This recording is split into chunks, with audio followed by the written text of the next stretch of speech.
My partner called me the other day. Well, yesterday, because yesterday was my birthday. My partner Lendrick called me, and that's my brother. And he and I are able to have these conversations that just hit different. And I believe everybody has those friends that you're able to have that raw conversation you need at that time. Lendrick and I do that. Lendrick and I may not talk for 3-4 months, but it'll be a phone call that'll just be right on time.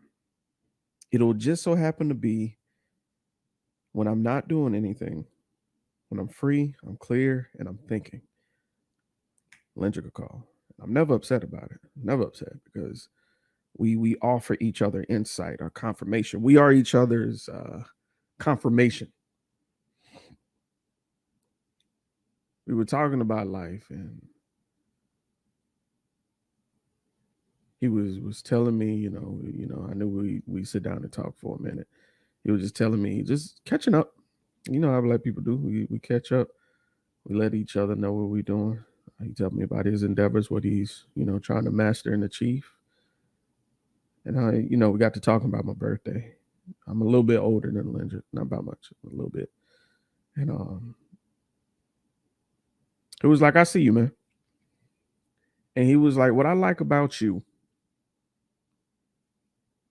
is that even when the motherfucker's eyes closed, they gonna see you, whether they tell you or not. I was like, what? It was like, yeah. It was like, niggas ain't gonna tell you they see you. You know what I'm saying? But they do. They see what you're doing, they see what you're trying to do, and they see where you're going. And he also fed me this. And this is exactly what I need to hear. He told me, quit catering your dreams to other people's expectations of what you can do. And I'm paraphrasing because we curse a lot. He said, ain't you tired of a motherfucker telling you what you can and can't do? Or ain't you tired of hearing motherfuckers hearing your dream and telling you can't achieve that? And then you selfishly cater your dream to their idea and their limits. It's like, man, fuck that. Be as unrealistic in your dreams as you want to be. And that shit stuck. That shit stuck. Because I damn sure have been.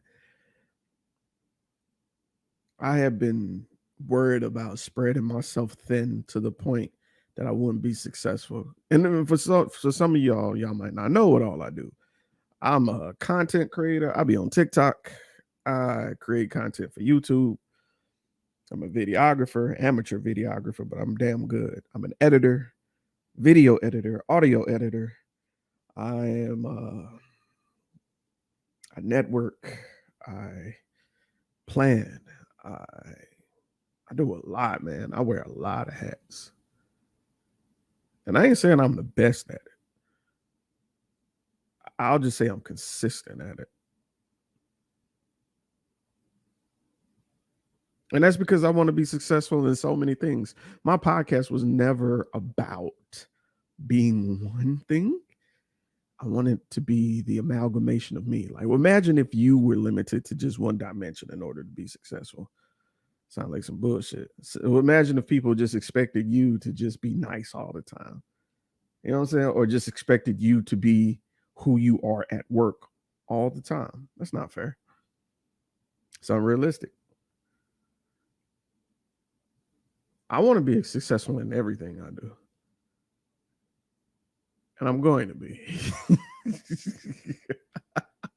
I'm not trying to sound big-headed or anything, but my life is what I make it, and I'm going to make it successful. I have made it successful. I check analytics on my stuff all the time. Anytime I put out an episode, I don't even have to tell people I put out an episode before it gets downloaded. I'm not saying that to brag. I'm saying that to inspire. I see a lot of people hit me up about podcasting. A lot of people hit me up about, doing work. And I'm always open. I'm always open to talk. You know, I just hope I'm of service to people that are daring to dream. I don't like to be. I don't want to waste my time speaking or doing something. That's my only thing. That's my only hang up because time is a currency I'll never get back.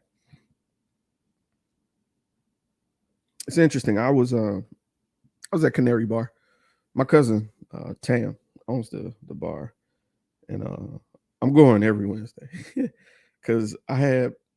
It's funny you make time for the things that you want to do. I have been wanting to support my cousin, but I'll just let everything get in the way. But now that's not the case. So now every Wednesday after work, I go straight to Canary Bar. I have a couple drinks. I talk to the waitress and talk to my boy Casey, and then I go home because I want to support those who dare to dream. But anyway, I was at Canary Bar, right? And a gentleman came in. I never forget this. His name was Ramses. Bullshit you not. Cuz name was Ramses. Handsome guy. Him and his lady walk in. They sit down and they're just talking. We're talking. He's talking to the bartender. I was talking to the bartender. So we started wrapping it up. And Casey was going outside to start recording a podcast, Wind Down Wednesday. And he was like, "Yeah, that's the man right there. That's the guy who started 2020. You know, he's the man." And so dude looked at me. He was like, "Hey man, you said you do a podcast. Where can I find you?"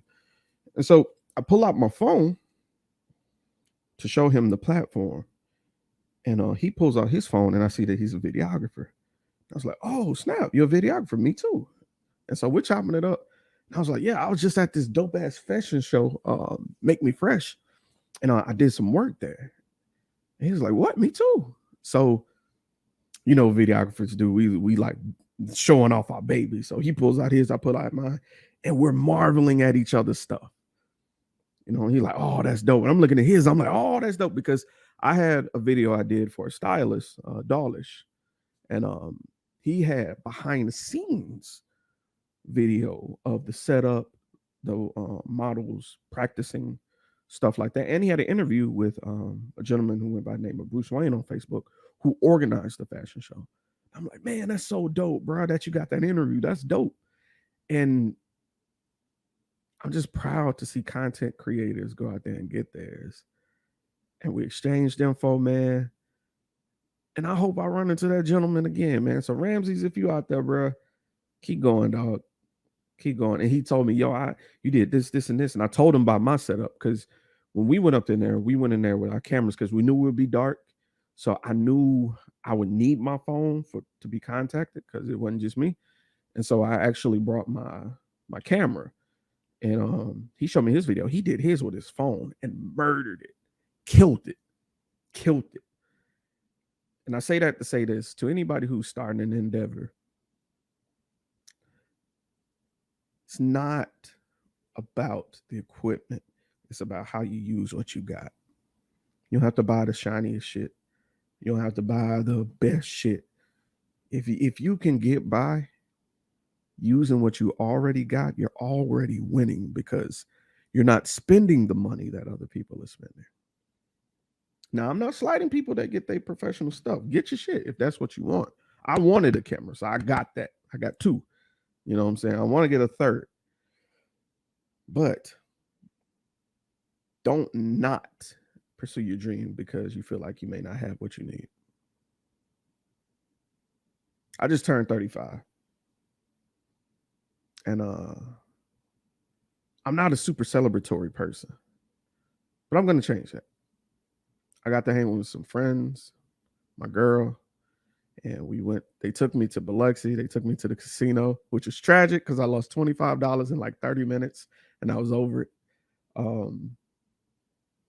Went to the buffet was trash. And I'll make another audio about that, about what happened on my birthday. But to go back to what I was talking about, like I saw the manifestation of my dreams, having good people who surround you, having people that believe you surround you, and just being consistent in your craft. Right now, it's Monday. I'm recording this before the safe word gets recorded. And I never thought that there would be podcasts that are produced by me. I never thought that. Never in a million years. But I want to do it more. I'm an editor for another podcast now, the Underground Queens. I'm their audio editor. I don't know if I'm supposed to tell that out loud, but yeah, I am. Um, I'm just proud. I'm proud, man. I'm telling this to people who are listening because it's high time you go ahead and get started. Go ahead and get started. You know, go ahead, shoot that email. Go ahead, send a message. Whoever you need to talk to go ahead and get started. Go ahead and get started, man. And be consistent. Stop looking around you and seeing who's saying what or doing what. Just keep going, bro. People fluctuate. People's attention span is poop. People will celebrate you when you start, but when you're consistent, it's going to be quiet. Stephen Furtick said that, and that lingered with me. So keep that in mind. You're going to hear the praises when you start, but when you're consistent, you're going to hear silence, and that's fine. That's just fine. I didn't want to be before you long, man. I just had to come out here and talk about not catering your dreams to other people's expectations, man. Dream unrealistically. Absolutely fucking go for it. By all means. Cause you only get one shot in this life, man. So go for what absolutely makes you happiest. But the key is be you though. You know what I'm saying? Like be the realest you could be. All right. And the older I get, the more I realize success is just being happy in what you do and being proud in what you do. I used to think being successful meant having a bunch of eyes on my stuff, a bunch of ears, and a bunch of people acknowledging me. Nah, because people are fecal. Excuse me, people are fickle. Equal. They're fecal too. There's a bunch of shit people out here, but just keep being you, man. Be genuinely you. And that's word from a 35-year-old who ain't number 15 minutes from 50. It's been your boy, sir. I'll holler at you later. Peace.